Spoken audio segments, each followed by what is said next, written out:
What's up, college sports fans? I'm Stucky. I'm Colin Wilson. I'm Mike Calabrese. I'm Maria Marino. I'm Charlie DiSturco, and we're excited that the Big Bets on Campus brand is launching its very own YouTube channel. You'll be able to find every episode of the BBOC podcast, live shows, and other college sports content on this new channel. Not only will the channel be dedicated to betting on college sports, but you'll also be able to find exclusive interviews with former college athletes, college football power rankings, and updates on other topics like the brand new College Football 25 video game series and the ins and outs of the recruiting trail all the way down to the transfer portal.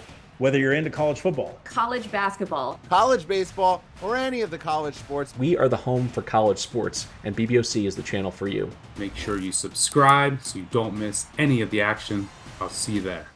Welcome to Buckets, Action Network's WNBA betting podcast presented by BetMGM. We're so back. I'm Maria Marino along with Dano Mattia. And Dano, it has been definitely an eventful handful of days since the Olympics ended and since the WNBA returned. We're going to get into our best bets for Tuesday, August 20th.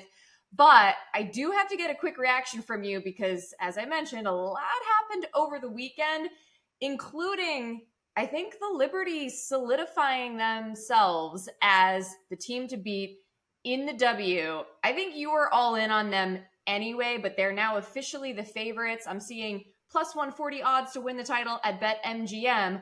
Are you in? Oh, been in. I mean, I went real big, at the beginning of the year, and then, of course, they lost the next day. But I've never been more confident in these libs. Everything is clicking on all cylinders. Since Benaja went down, covered a spread in every single game. It's crazy. We're unstoppable, and we're gonna get her back. I feel so great. Just parlayed them with Aryna Sabalenka to win the U.S. Open. Wow. I'm trying to get as much libs as I can. The next step is to figure out the final schedule and book flights from Dallas. That's the next step for me. Okay. I'm sure I'll be seeing you in Brooklyn then come the playoffs. And by the way, happy belated birthday. Dano, your birthday was on Saturday, and it was an extra happy birthday because you bet Liberty money line against the Aces. Yes, it was the birthday to clinch the playoff berth for the Libs, first team to do it. And the fact that we did it in Vegas made it that much sweeter. There was never a doubt. Vegas came out way too hot. Vegas looks like they have to work a little bit too hard, which is making me happy. Offense is really coming natural for the Libs, and the defense was phenomenal, holding the Aces to under 70 points at home. Thing of beauty. Yeah. So I'll ask your opinion, but I think what I noticed that looks different in how the Liberty are playing the Aces this season. And we know the first matchup, they didn't have Chelsea Gray, whatever, but in this matchup in particular. And by the way, it's a little weird because, myself, Jim Turvey, we weren't shy we felt good about the Libs going to last postseason. And we know that, Stewie just didn't really perform to her MVP level in that time. So it's a little deceiving, I would say, just because I felt good about the Libs last postseason and it didn't end up panning out. They actually beat the Aces straight up in their head-to-head matchups in the regular season. But what I feel looks different to me is, one, Stewie in the Olympics, and at least now the first couple games that we've seen her coming back, looks extremely aggressive, looks extremely like she's playing Stewie MVP level ball.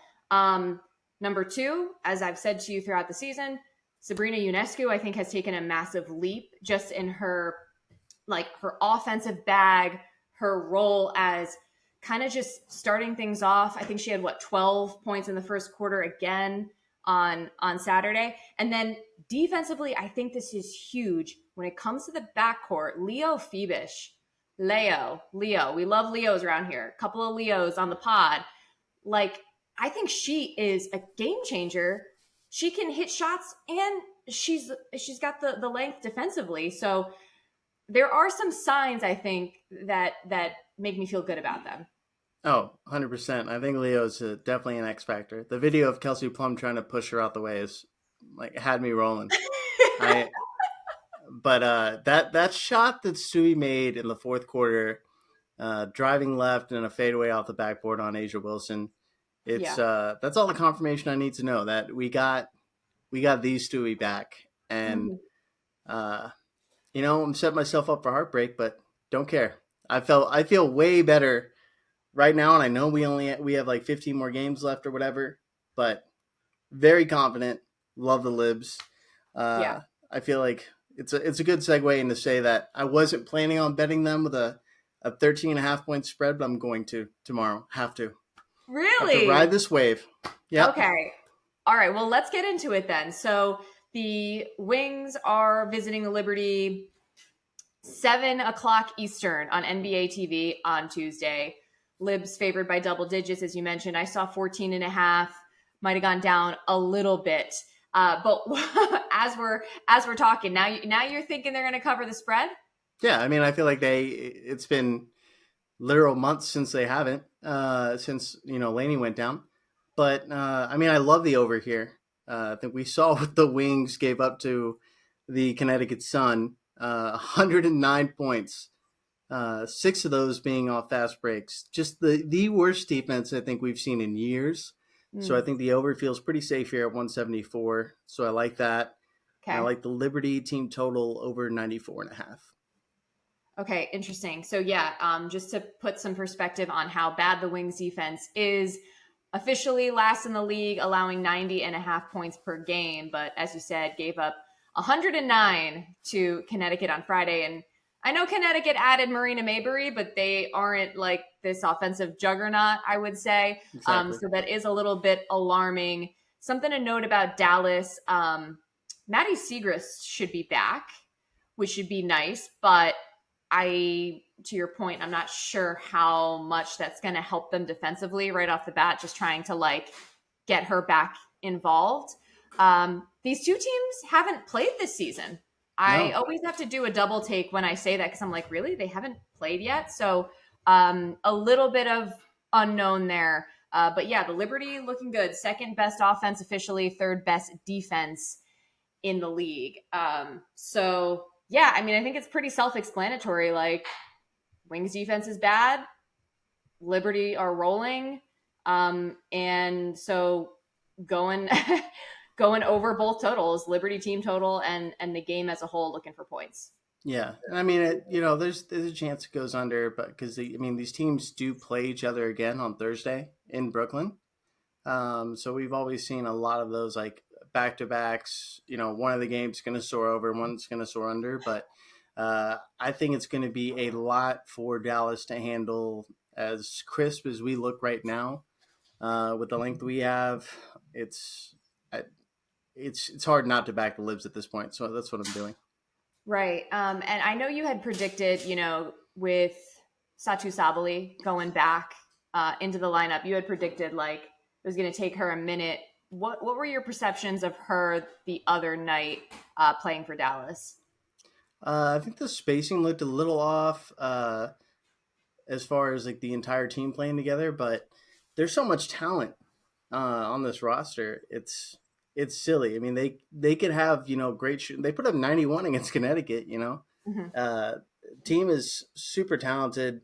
Satu, the shot looked great. Some of the finishes, didn't fall. I think they were down 3 with a minute and a half to go in the first half, and she missed back-to-back layups. But, what we saw in Germany, I feel like we're going to see a lot more of too. She should dominate. So, I mean, I'm not ready to start betting her points overs or anything, but it's good nonetheless. And she played a lot of minutes too, more than I thought she would, especially in the fourth, down 20, playing Enrique and Satu still. Yeah, it's intriguing. I wonder about sort of if we can see rapid improvement for Dallas. Not I'm expecting them to make the playoffs or anything, but could they be a little bit of a spoiler down the stretch of the season? I'm anxious to see just how competitive they are, and just if there is a remedy to this awful defense. But let's move on to the next game. So all 3 games are at 7 o'clock Eastern, interestingly. But the next one we want to talk about, the Storm visiting the Mystics. So the Storm favored by 6.5. And I feel like they are super salty right now, the Seattle Storm. Definitely were unhappy at Indiana on Sunday, losing their first game of the season series to Indiana. They got cooked, man. Lexi Hull. The Lexi game. What? La Rubia. What was it? La Rubia. I don't Why know. do you call her that? I don't know what was happening in the city of San Antonio. I'm at my in-laws. It's a very Hispanic city. Okay. But for some reason, they were overlaying the Spanish broadcast over Ryan Ruocco. So I was hearing both at the same time, but they literally were yelling La Rubia every time she made a 3. Oh my God. What was she, 6 of 7? Which means 7 of blonde, 8? by the way. 6 or 7, I think. Yeah, that sounds right. Oh Yeah. my God. That was incredible. And big step, I think, for Indiana. But the Storm, not only did they lose to the Fever, but they lost to the Dream Friday night by 2. Hey, Dream are kind of hot right now. Scare me. The Dream, yeah. Yeah. Oh, yes, definitely. Yeah. They scare me because, look, if you're a follower of the pod, we took the Dream to miss the playoffs prior to the season. And what scares me is that obviously they're a different team with Ryan Howard and Jordan Canada there. But this Marina Mabrey trade leaving Chicago, I feel like Chicago is now left vulnerable. And I believe Atlanta's only like a game and a half back of a playoff spot at this point. But hold that thought for a moment. Sticking with the Storm here, I still feel like this is a game that they should win handily. I'm leaning Storm minus 6.5 for the full game. Mm-hmm. I don't hate it, especially with the way that the Mystics look in second halves and specifically fourth quarters. I thought they probably will run away with this game, and they handled them pretty easily back in Seattle earlier in the year. It's a tough matchup for them. Sykes does not look that aggressive offensively from what I've seen so far, and not shooting well. So I'm sure it's going to take time for her to get back. And I'd say, I trust the Seattle defense, but God, after watching Caitlin dismantle a team like that, it's hard to back them. To be fair, it was a good defensive. I thought it was a really good defensive game. I think the real difference, honestly, was Lexi just getting hot from 3. And fair. I don't think that the Storm probably predicted that or expected that. So, I mean, first half, I think the Storm were really playing their pace. When they're playing that sluggish sort of defensive battle sort of pace, they're in control. They're fine. Indiana, when they start playing their pace, it started favoring them. But I don't know if we have that same outcome if Lexi just. Look, Kelsey Mitchell was phenomenal too. They were all making 3, so maybe the perimeter D was just a little bit lackadaisical. But I don't know if that's going to be the typical sort of game that you see from either side. Yeah, and I put Fever way higher than the Mystics right now. Yes, 100%. And so the bottom line is this is just, I think, a motivation spot of, a team that is, smack in the middle of the playoff race. They're certainly a better, more talented team. They have a lot more to play for. And so I think ultimately they do win handily, but the play of the season pretty much has been Mystics first half, and you're all over that. Yeah, I think we have to at this point. But I do like taking the Storm here full game still. I feel like I'm not too worried about them exploding in the second half, and I probably hit it again at halftime. Would have cashed with the last 2 Lynx games as well, the second half spread against the Mystics. So, well, hold on a second. This was also a source of contention on the pod too, because Jim had taken the Mystics in that game. The first game against the Lynx, they absolutely should have covered for the full game. And that was brutal. They just really, really blew it down the stretch. Oh, yeah. But all the more reason to, kind of just keep riding with the first half with the Mystic side. Yeah, definitely. So, Shout out to Steph Dolson breaking a record. Most threes made without a miss. she is unbelievable this year from Yeah. three. Like, she is a knockdown 3-point shooter. Good for her. Yeah. The Mystics, they're always feisty, they're always competitive, but to your point, something about, late in the game, they are what they are. So Yeah, I appreciate the tank job. We Well, saw I it with was LA the gonna other night. I mean, someone's getting Paige Beckers, right? It's a franchise changing player.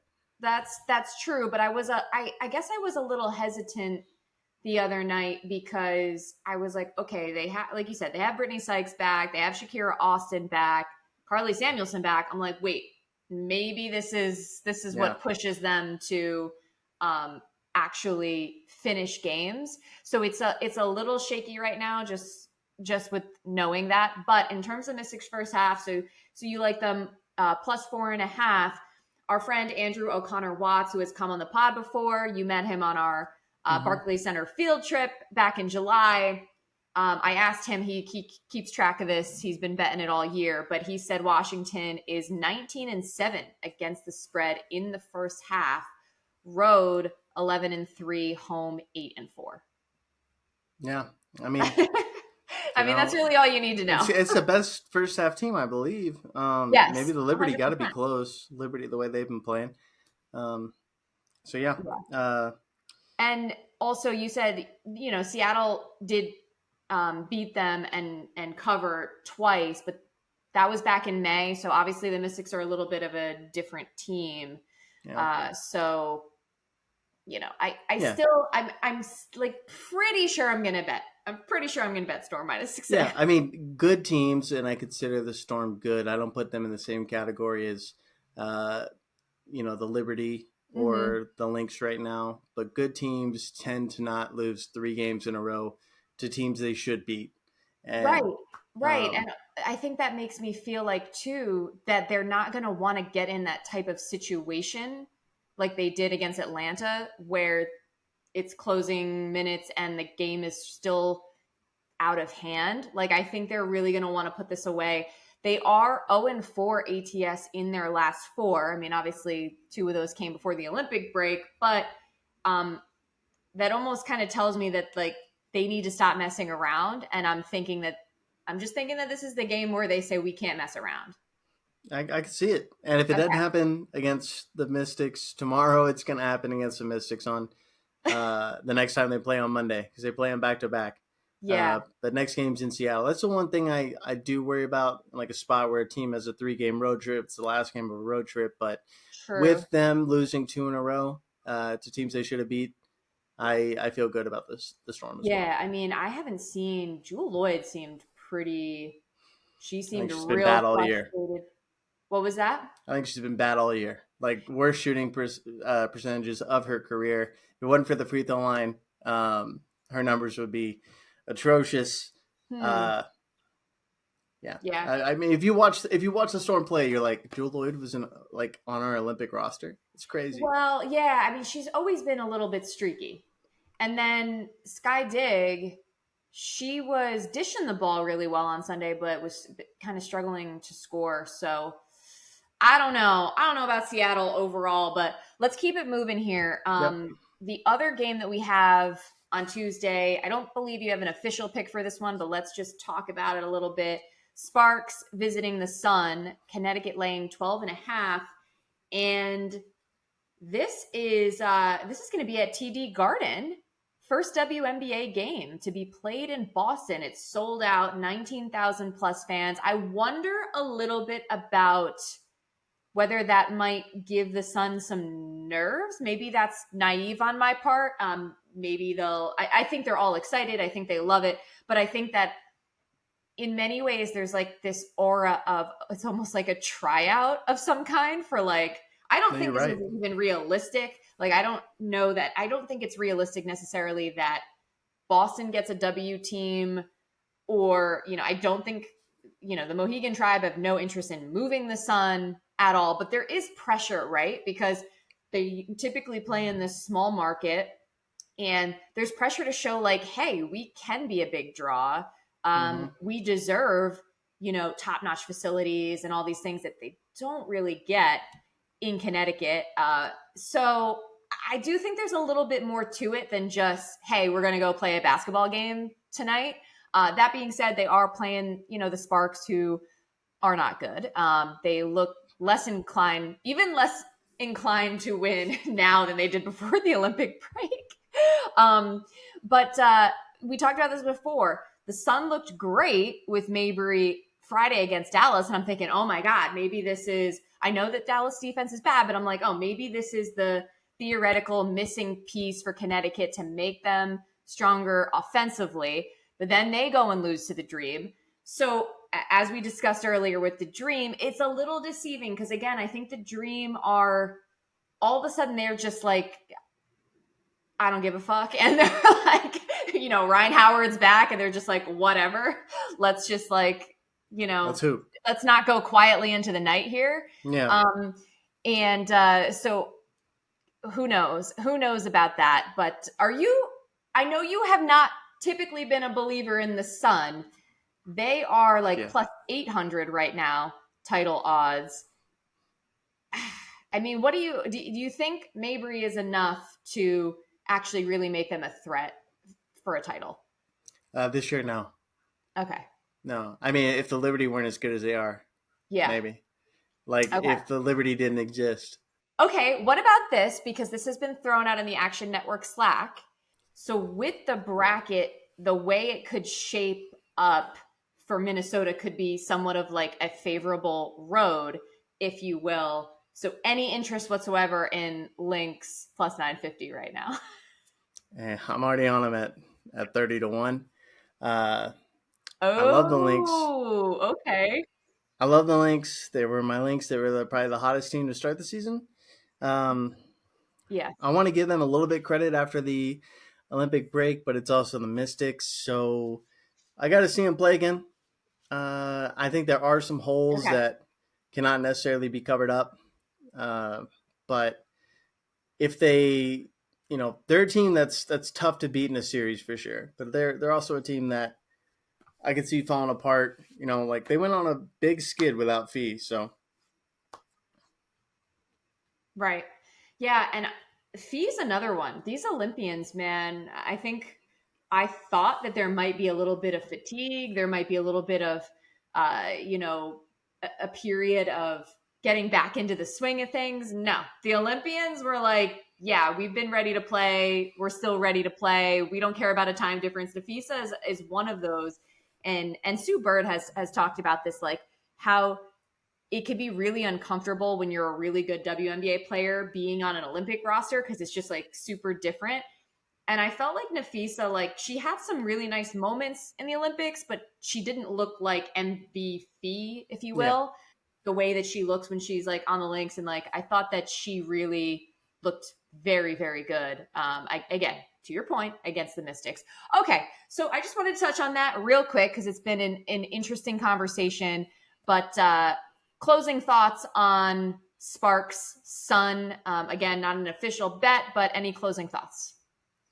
I lean Sparks and Kurt for some reason.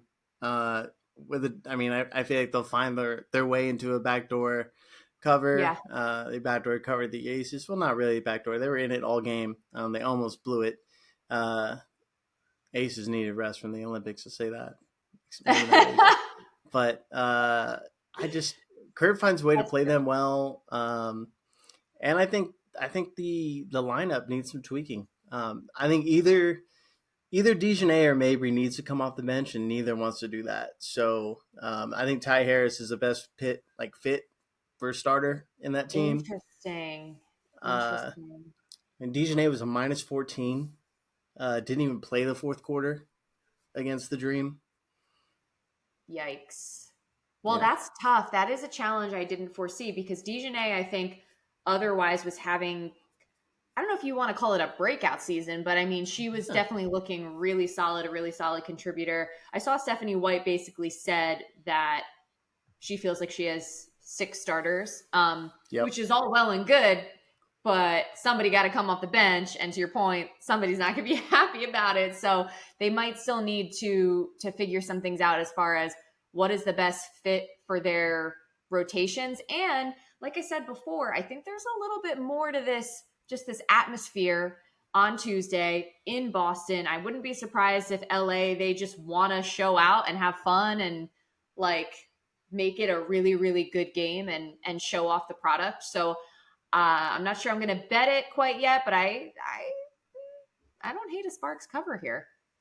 So I could be convinced. I'm already leaning that way.